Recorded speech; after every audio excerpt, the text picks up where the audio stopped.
ولا تموتن إلا وأنتم مسلمون يا أيها الناس اتقوا ربكم الذي خلقكم من نفس واحدة وخلق منها زوجها وبث منهما رجالا كثيرا ونساء واتقوا الله الذي تساءلون به والأرحام إن الله كان عليكم رقيبا يا أيها الذين آمنوا اتقوا الله وقولوا قولا سديدا يصلح لكم أعمالكم ويغفر لكم ذنوبكم ومن يطع الله ورسوله فقد فاز فوزا عظيما أما بعد فإن خير حديث كتاب الله وخير الهدي هدي محمد صلى الله عليه وسلم وشر الأمور محدثاتها ألا وكل محدثة بدعة وكل بدعة ضلالة وكل ضلالة في النار.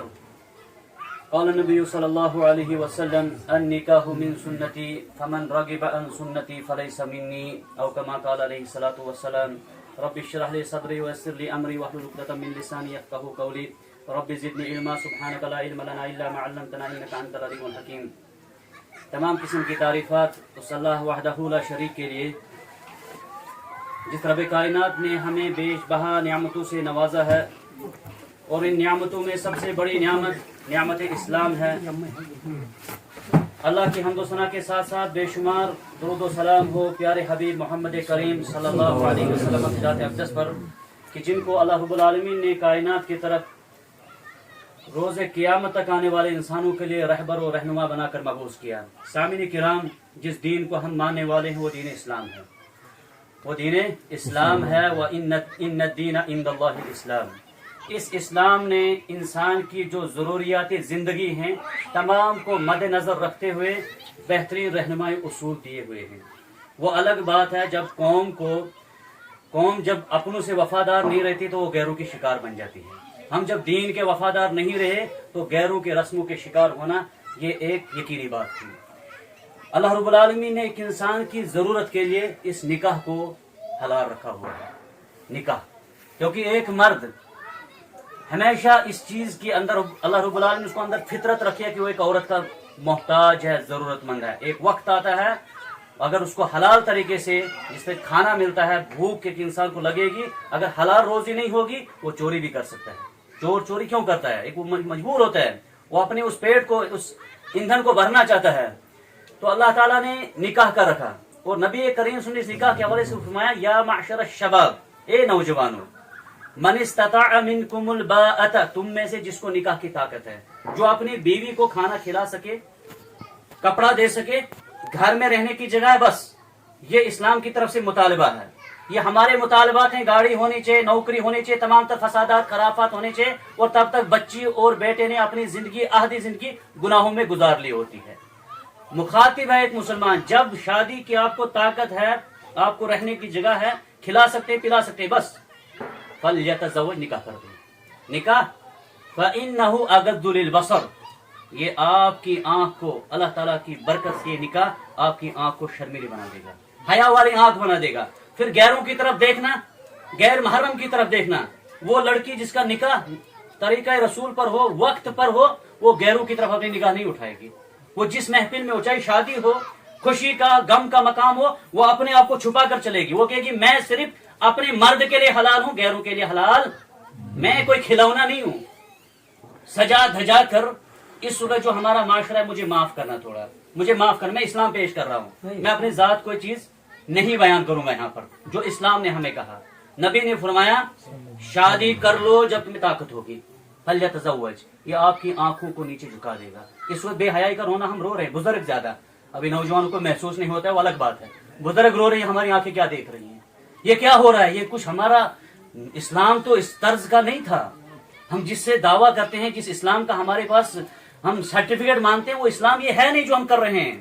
فَلْيَتَزَوَّجْ فَإِنَّهُ أَغَضُّ لِلْبَصَرِ وَأَحْسَنُ لِلْفَرْجِ، آپ کی شرمگاہی محفوظ ہو جائے گی. بنیادی مقصد ہے سامنے کرام، بنیادی مقصد ہے کہ آنکھ انسان کے نیچے غیر محرموں کی طرف دیکھنا، پھر ان کی وہ دیکھیں غیر محرم، یہ تمام تر جائز نہیں ہے. نکاح کرنے کا مقصد ہی ہے کہ آپ کی آنکھ پردے والی بن جائے، شرمیلی بن جائے، اور آپ اپنی شرمگاہ کی حفاظت کریں. فَإِن لَمْ يَسْتَطِعْ، ممکن ہے کوئی غریب ہوگا جو آپ کھلا نہیں سکے گا، اپنی بیوی کو پلا نہیں سکے گا، گھر میں ہے ہی نہیں کچھ، اتنا فقیر ہوگا، اگر اس کے لیے